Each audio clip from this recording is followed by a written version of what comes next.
Hi అందరికీ నమస్కారం. చిరంజీవి గారి మరో బాహుబలి సినిమా గ్యాంగ్ లీడర్ అని చెప్పాలి.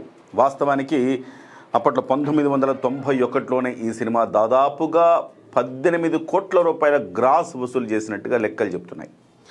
సో అంటే దాదాపు 10 కోట్ల రూపాయల షేరు, 18 కోట్ల రూపాయల గ్రాస్. అప్పట్లో ఎంటర్టైన్మెంట్ ట్యాక్స్ ఎక్కువగా ఉండేది కాబట్టి షేర్కి గ్రాస్కి మధ్య వ్యత్యాసం చాలా ఎక్కువగా ఉండేది.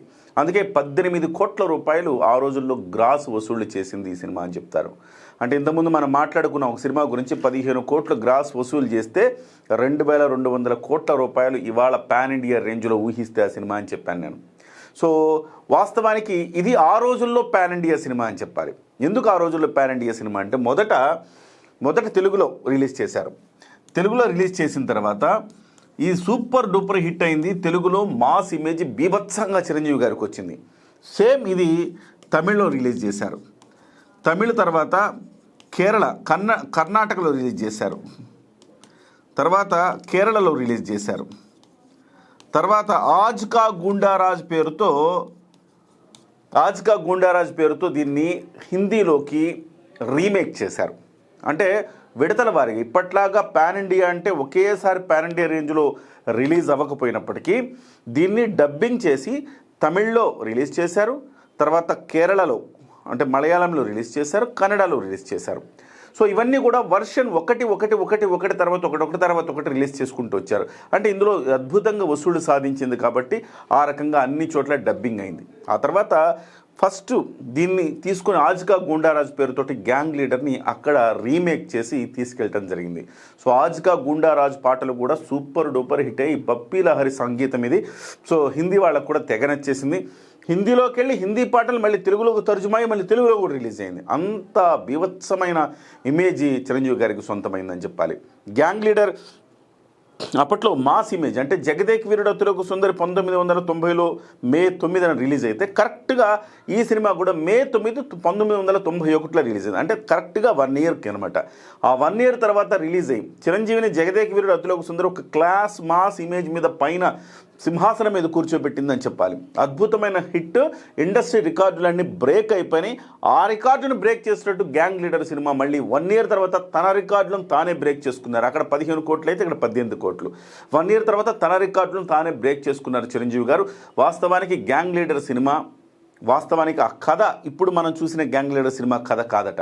అది విజయ్ బాపిరెడ్డి గారు దర్శకత్వం ఇస్తే మాగంటి రవీంద్రనాథ్ చౌదరి దీనికి నిర్మాతగా వ్యవహరించారు. అయితే అప్పట్లో మాగంటి రవీంద్రనాథ్ చౌదరి గారి నిర్మాణంలో వచ్చిన ఈ సినిమాలో విజయ్ బాపిరెడ్డి గారు అప్పటికే చిరంజీవి గారితో చాలా సినిమాలు చేశారు. 1980 నుంచి కూడా ఆయన చిరంజీవి గారితో సినిమాలు తీస్తూ వస్తున్నారు. చిరంజీవి గారు అంటే ఎంత ఇష్టం అంటే ఆయనకి మెగాస్టార్ అనే పేరుతోటి ఒక పత్రికే నడిపేవారు ఆయన. అంటే ఈయన చిరంజీవి గారికి ఎప్పుడైతే మెగాస్టార్ అనే పేరు వచ్చిందో ఆ మెగాస్టార్ పేరుతోటి ఒక పత్రికే ఆయన నడుపుతూ ఉండేవారు అనమాట.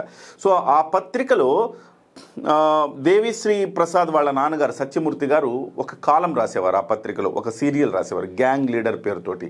వాస్తవానికి అరేవో సాంబా అని ఒక పేరు పెట్టుకొని ఒక మంచి కుటుంబ కథా చిత్రం చిరంజీవి గారితో తీయాలని విజయ్ బాపిరెడ్డి గారు అనుకున్నారు. ఎందుకంటే విజయ్ బాపిరెడ్డి గారు అంతకుముందే మగ మహారాజు, మహానగరంలో మాయగాడు ఇలాంటి సినిమాలు చిరంజీవి గారితో తీసుకున్నారు కాబట్టి సో ఒక మంచి ఫ్యామిలీ ఓరియంటెడ్ సినిమా చిరంజీవి గారితో తీద్దామని ఆయన విజయ్ బాపిరెడ్డి గారు అనుకుంటే ఆ కథ ఆయనకి చెప్పి అరేవో సాంబా అనే ఒక పేరుని ఆ టైటిల్ని ఇవ్వాలని అనుకున్నారు. అయితే చిరంజీవి గారికి కథ నచ్చకపోవడంతో చిరంజీవి గారు ఏం చేశారంటే ఇది మంచిగా లేదు, సో దీన్ని ఏదైనా ఇంకా ఇంప్రవైజ్ చేసుకురండి అని చెప్పారు. అయితే విజయ్ బాపిరెడ్డి గారు వెంటనే పరుచూరు గోపాలకృష్ణ దగ్గరికి వెళితే పరుచూరు గోపాలకృష్ణ కథ ఆశాంతం మార్చేశారట. కథలో ఆత్మ మారకుండా మొత్తం కథా గమనాన్ని అయితే పూర్తిగా మార్చడంతో అది చిరంజీవి గారికి చెప్పిన తర్వాత చిరంజీవి గారు చాలా ఇంప్రెస్ అయ్యారట. సో అందులో ఒక నిజాయితీ రఘుపతి రాఘవ రాజారాం. సో రఘుపతి అంటే మురళీమోహన్ గారు, రాఘవ ఇంకొక అన్నయ్య, తర్వాత రాజారాం. సో చిరంజీవి గారు సో ఒక ఇద్దరు అన్నలకు తమ్ముడుగా ఒక పెద్దన్న బాధ్యత తీసుకుంటే ఆ పెద్దన్న కుటుంబ బాధ్యతలు మోసే క్రమంలో విలన్ల బారిన పడి సో ఆయన వృత్తి ధర్మం ప్రకారం నడుచుకుంటుంటే విలన్లు ఆయన్ని చంపేస్తే ఆ చంపిన దానికి ప్రతీకారం తీర్చుకోవటానికి ఆవారాగా తిరుగుతున్న ఒక యువకుడు, చిన్న కొడుకు, ఇంటికి చిన్నవాడైన వ్యక్తి ఏ రకంగా రివెంజ్ తీర్చుకున్నాడు, ఏ రకంగా బాధ్యతాయుతంగా ఫ్యామిలీని ముందుకు తీసుకెళ్లాడనే ఒక కథాంశంతో ఈ గ్యాంగ్ లీడర్ని తీసుకున్నారు. ఆయనకు అందులో ఒక 4 ఫ్రెండ్స్ ఉంటారు. ఆ 4 ఫ్రెండ్స్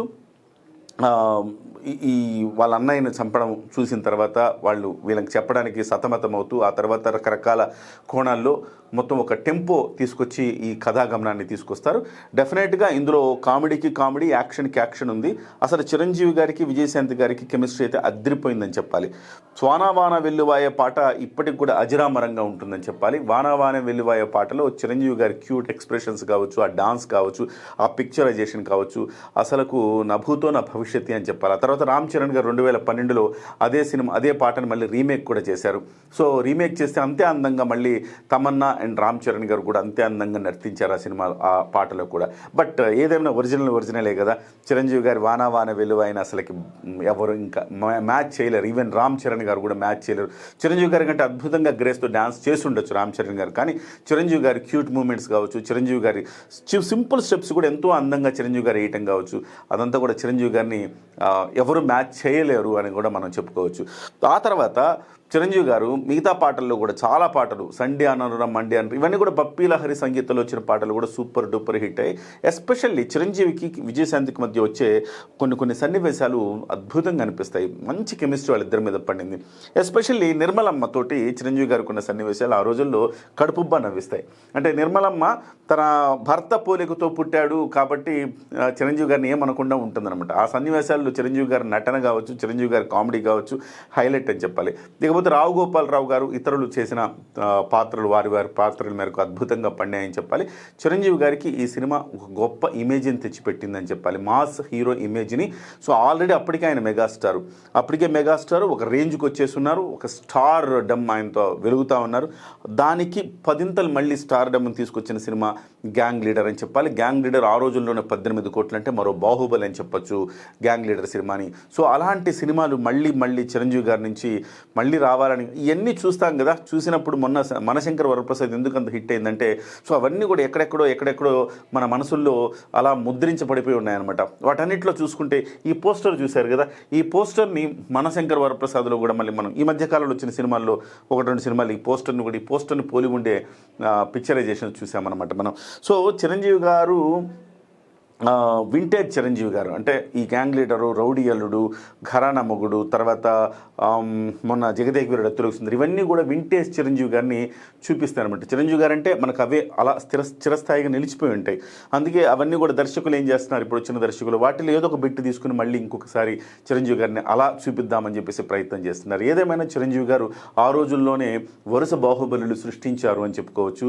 పాన్ ఇండియా లేనప్పుడే ఇది పాన్ ఇండియా లెవెల్లో ఒక రఫ్ ఆడించింది ఈ సినిమా అని చెప్పొచ్చు. రఫ్ ఆడించడము, బాక్స్ బద్దలైపోవడము, సో ఇలాంటి డైలాగులు, మ్యానరిజమ్స్ చిరంజీవి గారి నుంచి అద్భుతంగా వచ్చేవి ఆ రోజుల్లో. డెఫినెట్గా ఇది అజరామరం, మళ్ళీ గుర్తు చేసుకోవచ్చు. 35 ఏళ్ళు అయినా కానీ ఈ సినిమా ఇప్పటికీ చెరగని చిరునామాగా, చెరగని ముద్ర వేసిన సినిమాగా గ్యాంగ్ లీడర్ని మనం చెప్పుకోవచ్చు.